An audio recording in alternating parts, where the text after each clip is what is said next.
Hello, everyone. My name is Vieje Piauwasdy. I'm the Director of Equity Strategy here at Secfi. Really excited to be here. Thanks for your time and attending my session. It's really great to be here amongst other fellow startup builders. At Secfi, we are a VC-backed startup ourselves, so this is awesome. I'm so excited. Thank you all. So let's jump right into it here. Why are you here? How to properly exercise your employee equity. Well, I have a hunch that a lot of you are probably here because you probably or have heard or you know that equity compensation is really important in the startup world. One way or another, you probably heard about it. You may have had a friend who went through an exit. You may have been through an exit yourself, or you just heard of your friend's cousins, friends, brother who painted the walls of Facebook and made a few $1 million.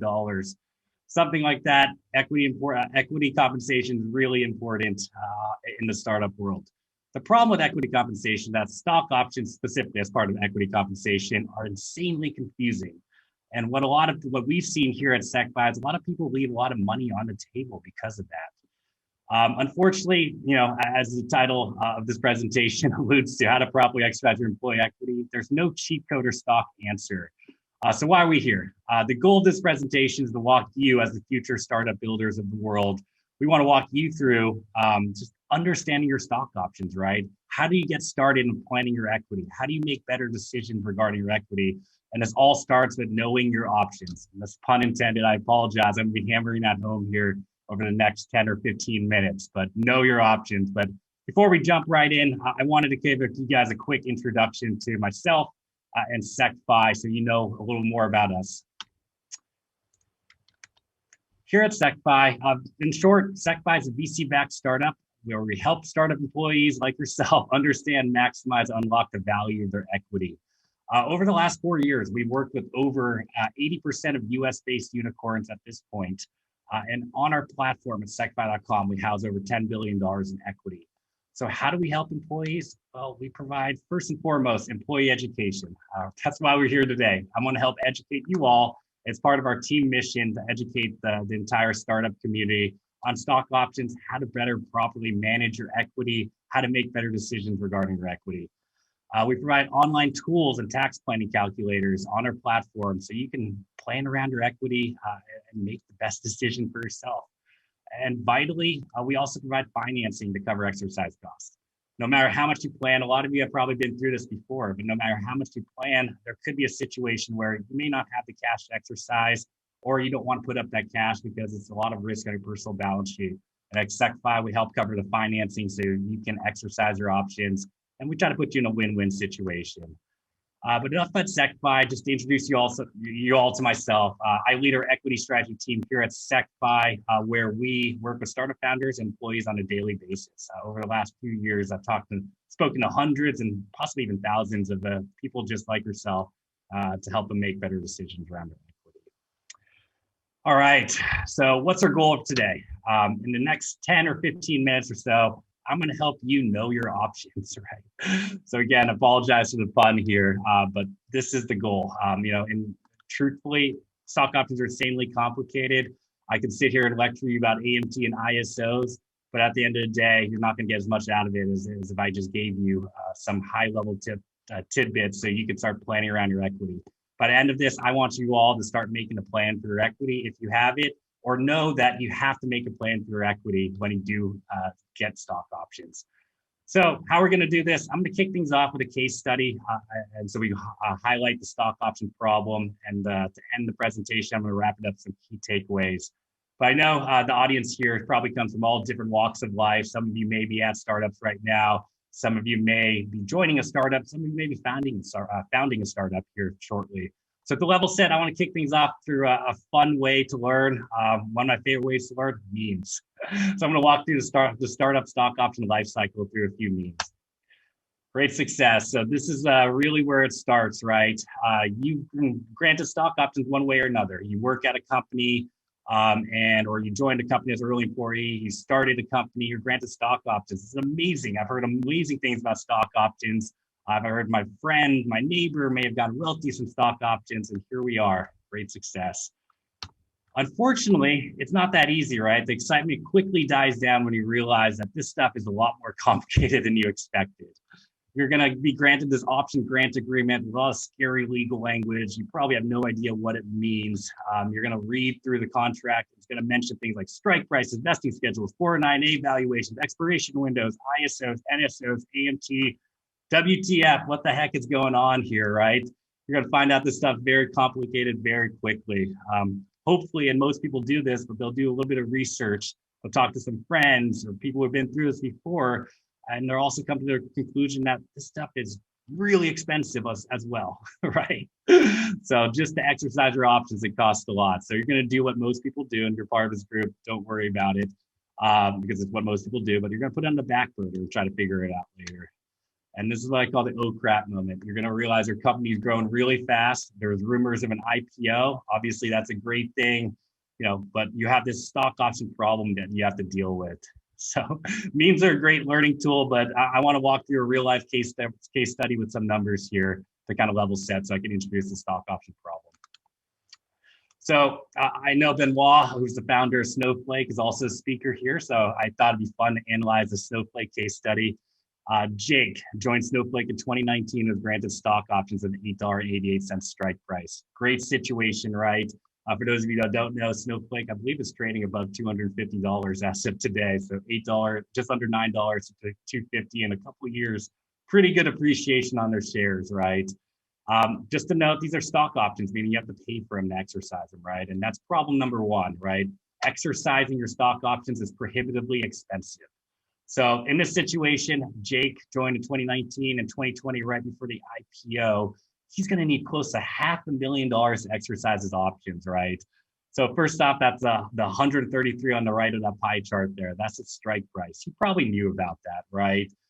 We put together some stats on the bottom here, the surprise factor. So when we say surprise, it's that tax bill. Not a lot of people understand that there's taxes associated when you exercise your stock options. The second box on the bottom there, unaffordability factor, right? So that's very simply a ratio of how much, how many times your yearly income it will take to exercise your stock options. Just to kind of give you a bite-sized look into what the problem is. Jake needs a lot of cash to exercise his stock options. So some of you are probably wondering, why would anyone want to exercise their stock options prior to an IPO, right? And really that answer is very simple, it's taxes. By exercising early, there's a potential huge tax savings from exercising. So in Jake's situation, if he had exercised in 2020 before the IPO, he would have netted 2.27 million if he held onto it for a year before selling. If he had waited, it would have cost him 1.7 million. So it's a swing of roughly $500,000 of additional taxes because he decided not to exercise, 33%. So this is a stock option problem, right? Both outcomes are great. I would take $1.7 million any day for about a year of service, but this is a problem nonetheless. A lot of people are leaving money on the table from their stock options. So Snowflake is obviously one case study, but how does it look across the board, right? Well, we've done a lot of research in this field, and what we found out that many employees do not exercise their stock options. So we have Jake at Snowflake on the left there, but Jennifer and Jill at DoorDash and Airbnb respectively have the same problem. These are fast-growing startups, and a lot of people don't end up exercising their stock options, and in turn, they leave a lot of money on the table. Just how much money across the board, across the startup landscape? Well, we did a research study that we released last year at the end of 2020, and we found that employees left close to $5 billion by not exercising their pre-IPO stock options. So this is a problem across the board. This is the stock option problem, right? The faster your startup grows, the harder it is to exercise your stock options. But the faster your startup grows, at the same time, you want to exercise your stock options because likely you're going to have a great exit and potentially you can take home more. So this is the problem, a stock option that we are trying to solve here at Secfi. So what's the takeaway here? I think we only have a few minutes left. So I want to leave you with some actionable items that you can take home and start making a plan around your stock options. Number one, your equity can be worth a lot of money one day. Most people who get to an exit are absolutely shocked by just how big the exit is. So, to put another way, a lot of people are just shocked by the valuation of their company. And this is not just for employees. This happens across the board. I can tell you one story. A few years ago, I want to say 3 years ago to be exact, we were working with a C-suite executive at a newly minted unicorn company. And he told me, Vijay, this is great, but I do think the company's overvalued. This is someone in the C-suite, and he says, like, we've had a great run, but I want to make sure to hedge.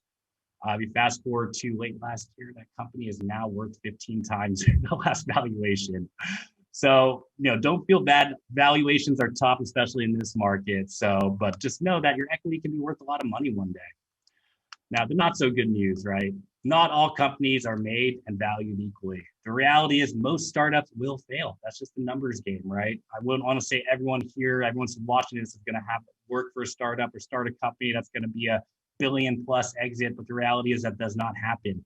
Valuations and exit potential differ greatly depending on the industry your company is in. So beware, there is risk involved. Startups inherently risky.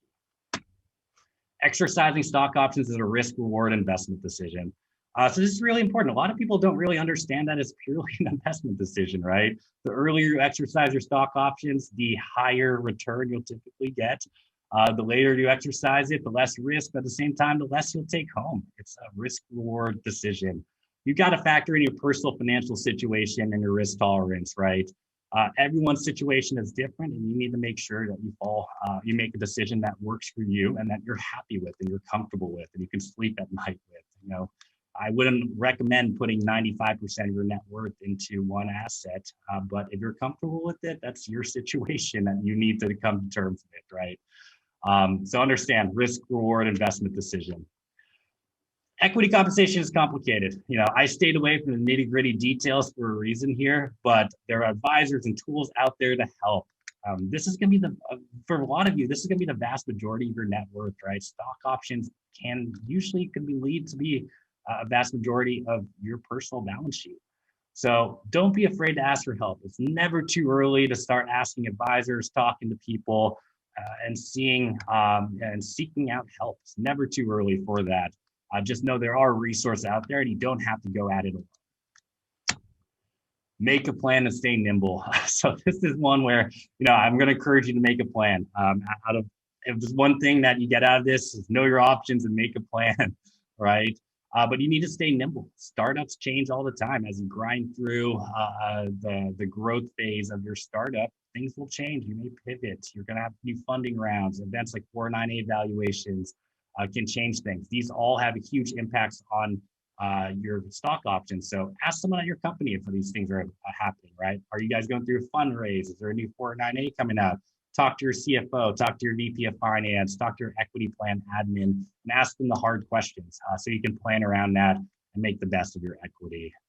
And I know I say 5, but I wanted to end on a really fun one here. Just another meme to kind of set the stage, but procrastinating the planning of your equity compensation, nope. Knowing your stock options, absolutely. So thank you all. Just to wrap things up here in the last 30 seconds, if you do want to use some tools, looking for additional resources in regards to your stock options and your equity, we have free tools to use at secfi.com. You can sign up for an account in about 5 minutes, plug in your details. We'll help you out, manage your equity, and calculate some things like your taxes, your profit at the end. And thank you all. This has been so fun. Appreciate your time here. Again, my name is Vijay. Feel free to tweet at me at VJP or email me at vj@secfi. Thank you, everyone. This has been great.